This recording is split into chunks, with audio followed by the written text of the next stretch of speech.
আমরা যখন সূরা ফাতিহা পড়ি আল্লাহ পাকের সাথে আমরা কিন্তু কথোপকথন করি। আপনি কি জানেন?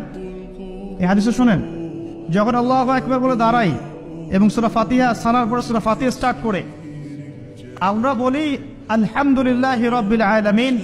আল্লাহ পাক উত্তর প্রদান করেন, বলেন হামিদানি আব্দি। আমরা বলি আর রহমানির রহিম, আল্লাহ পাক বলেন ইতনা আলাইয়া আব্দি। আমরা বলি মালিকি ইয়াউমিদ্দিন, আমরা বলি যখন আল্লাহ পাক তার উত্তর দেন বলেন মাজ্জাদানি আব্দি। আমরা বলি ইয়্যাকা না'বুদু ওয়া ইয়্যাকা নাস্তাঈন, আল্লাহ পাক বলেন হাযা বাইনি ওয়া বাইনা আব্দি। আমরা দোয়া করি বলি ইহদিনাস সিরাতাল মুস্তাকিম সিরাতাল লাযীনা আন'আমতা আলাইহিম গায়রিল মাগদুবি আলাইহিম ওয়ালাদ-দাল্লিন। এরপর আল্লাহ পাক বলেন ওয়ালি আব্দি মা সাআলা, আমার বান্দা যে পথ চেয়েছে আমি তাকে তা দিলাম। আলহামদুলিল্লাহ। এই যে নামাজে আল্লাহর সাথে আমরা মোনাজাত করি, মোনাজাত মানে আল্লাহর সাথে চুপে চুপে কথা বল।